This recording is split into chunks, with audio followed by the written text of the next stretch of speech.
नमस्ते जी। 158वीं श्रव्य कणिका सत्यार्थ प्रकाश स्वाध्याय एवं प्रवचन माला। आप सभी धर्म प्रेमी महानुभावों का हार्दिक स्वागत है। पंचम समुल्लास में संन्यास विधि को हम समझ रहे हैं, जिसमें सन्यासी के लक्षण और कर्तव्य बता रहे हैं। 10 लक्षणों के युक्त धर्म को धारण करे, ये वाली बात का श्लोक का हम व्याख्यान कर रहे थे।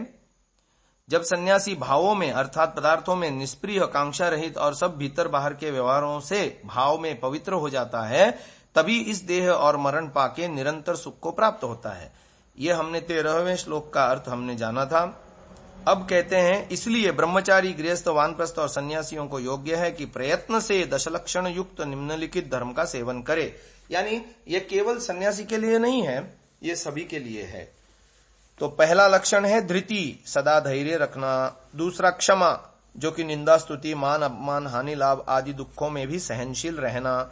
तीसरा दमन यानी मन को सदा धर्म में प्रवृत्त कर अधर्म से रोक देना, अर्थात अधर्म करने की इच्छा भी न उठे।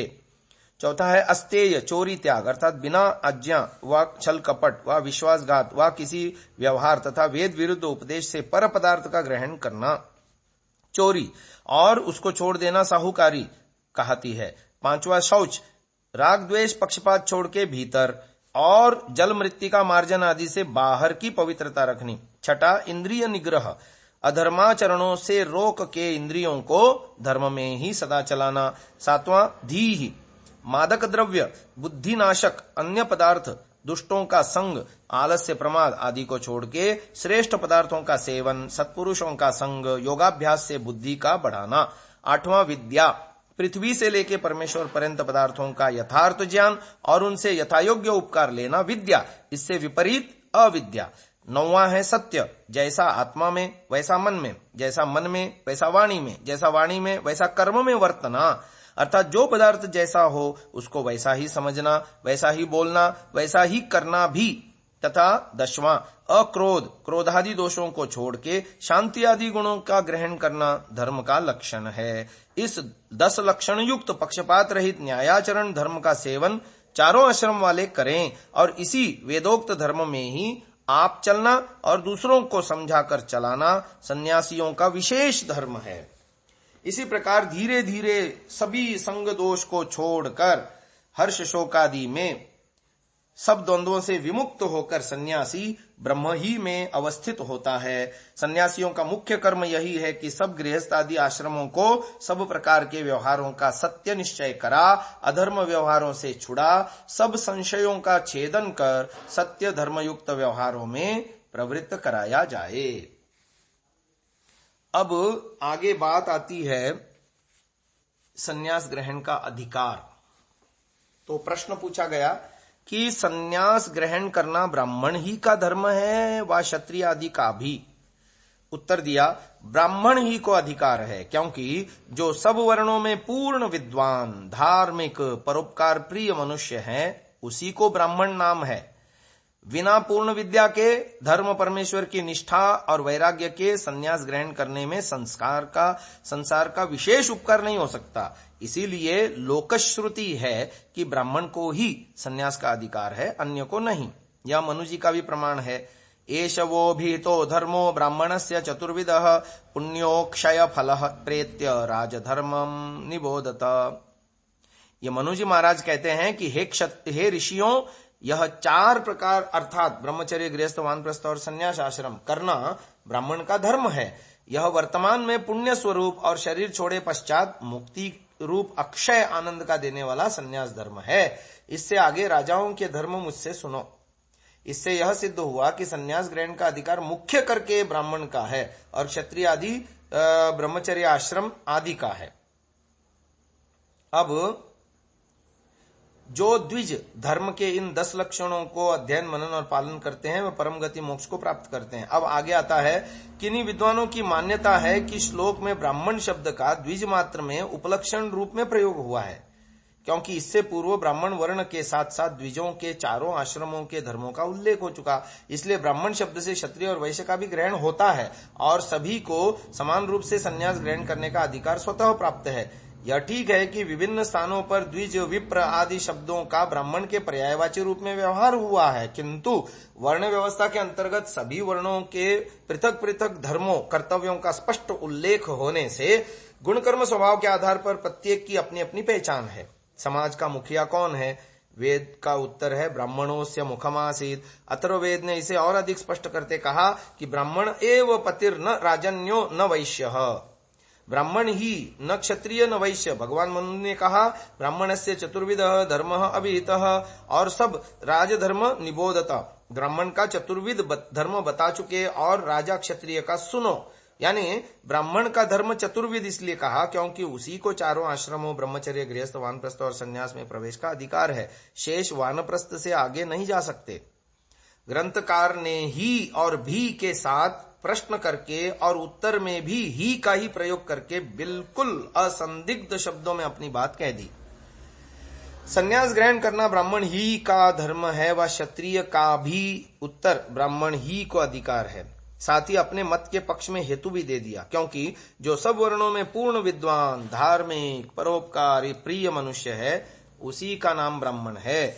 यही मत ग्रंथकार ने ऋग्वेदादि भाष्य भूमिका में भी अभिव्यक्त किया है। परंत्वयं पूर्व विद्यावताम राग द्वेष रहितानाम सर्व मनुष्योपकार बुद्धीनाम संन्यास ग्रहणम अधिकारे भवति। अर्थात यह संन्यास का अधिकार उन्हीं को है जो पूर्ण विद्वान, राग द्वेष रहित तथा सब मनुष्यों पर उपकार की बुद्धि रखते हैं। सन्यासी का मुख्य कर्तव्य अध्यापन तथा उपदेश करना है। जो विद्वान नहीं वह न अध्यापन कर सकता न उपदेश। इसलिए ग्रंथकार ने पूर्ण विद्यावताम के साथ नाल्प विद्या नाम का निर्देश भी आवश्यक समझा। उत्तरोत्तर गौणिक उत्कृष्टता के आधार पर श्रेष्ठता के निदर्शनार्थ मनु ने भी लिखा, भूतानां प्राणिनः श्रेष्ठा प्राणिनां बुद्धिजीविनः बुद्धिमत्सु नराः श्रेष्ठा नरेषु ब्राह्मणाः स्मृताः ब्राह्मणेषु च विद्वांसो विद्वत्सु कृतबुद्धयः कृतबुद्धिषु च कर्तारः कर्तृषु ब्रह्मवेदिनः। अर्थात समस्त स्थावर तथा जंगम भूतों में प्राणधारी जीव श्रेष्ठ है। प्राणधारी जीवों में बुद्धिजीवी पशु आदि श्रेष्ठ हैं। बुद्धिजीवी प्राणियों में मनुष्य श्रेष्ठ है। मनुष्यों में ब्राह्मण श्रेष्ठ है। ब्राह्मणों में वशिष्ठ विद्वान श्रेष्ठ है। विशिष्ट विद्वान श्रेष्ठ है। विशिष्ट विद्वानों में कर्तव्यनिष्ठ बुद्धि अथवा व्यवसायित्मक बुद्धि रखने वाले श्रेष्ठ हैं। कर्तव्यनिष्ठ बुद्धि रखने वालों में तदनुकूल आचरण करने वाले श्रेष्ठ हैं और आचरण करने वालों में मोक्ष के अधिकारी ब्रह्मज्ञानी श्रेष्ठ हैं। वस्तुतः इस स्तर तक पहुंचने वाले ब्राह्मण ही संन्यास के अधिकारी हैं। ऐसे ही आप्त पुरुषों को संन्यास ग्रहण करके उपदेश करने का अधिकार है। अब आगे विषय आ रहा है संन्यास ग्रहण, संन्यास आश्रम की आवश्यकता क्या है। प्रश्न किया कि संन्यास ग्रहण की आवश्यकता क्या है। उत्तर दिया, जैसे शरीर में सिर की आवश्यकता है वैसे ही आश्रमों में संन्यास आश्रम की आवश्यकता है, क्योंकि इसके बिना विद्या धर्म कभी नहीं बढ़ सकता और दूसरे आश्रमों को विद्या ग्रहण, गृहकृत्य, तपश्चर्या आदि का संबंध होने से अवकाश यानी समय भी बहुत कम मिलता है। पक्षपात छोड़कर वर्तना दूसरे आश्रमियों को दुष्कर है। जैसा सन्यासी सर्वतो मुक्त होकर जगत का उपकार कर सकता है वैसा अन्य आश्रमी नहीं कर सकता, क्योंकि सन्यासी को सत्य विद्या से पदार्थों के विज्ञान की उन्नति का जितना अवकाश मिलता है उतना अन्य आश्रमी को नहीं मिल सकता। परंतु जो ब्रह्मचर्य से सन्यासी होकर जगत को सत्य शिक्षा करके जितनी उन्नति कर सकता है उतनी गृहस्थ व वानप्रस्थ आश्रम करके सन्यास आश्रमी नहीं कर सकता। आगे प्रश्न किया, संन्यास ग्रहण करना ईश्वर के अभिप्राय के विरुद्ध है, क्योंकि ईश्वर का अभिप्राय मनुष्यों की बढ़ती करने में है। जब गृहस्थाश्रम नहीं करेगा तो उससे संतान ही न होंगे। जब संन्यास आश्रम ही मुख्य है तो सभी मनुष्य संन्यास आश्रम में ही जाएं तो मनुष्यों का मूल उच्छेद हो जाएगा। इसका उत्तर दिया, अच्छा, विवाह करके भी बहुतों के संतान नहीं होते अथवा होकर शीघ्र मर जाते हैं, फिर वह भी ईश्वर के अभिप्राय से विरुद्ध करने वाला हुआ। जो तुम कहो कि यत्ने कृते न सिद्ध्यति कोत्र दोषः, किसी कवि का वचन है, जो यत्न करने से भी सिद्ध न हो तो इसमें हमारा क्या दोष, अर्थात कोई दोष नहीं। तो हम तुमसे पूछते हैं कि गृहस्थाश्रम से बहुत संतान होकर आपस में विरुद्ध आचरण कर लड़ मरे तो हानि कितनी बड़ी होती है। समझ के विरोध से लड़ाई बहुत होती है। जब सन्यासी एक वेदोक्त धर्म के उपदेश से परस्पर प्रीति उत्पन्न करेगा करावेगा तो लाखों मनुष्यों को बचा देगा, सहस्त्रों गृहस्थ के समान मनुष्यों की बढ़ती करेगा, और सब मनुष्य संन्यास ग्रहण कर ही नहीं सकते, क्योंकि सबकी विषयासक्ति एक साथ नहीं छूटने वाली। जो सन्यासियों के उपदेश से धार्मिक मनुष्य होंगे, वे सब जानो सन्यासियों के पुत्र तुल्य ही हैं। तो आज की इस चर्चा को यहीं विराम देते हैं। ओम।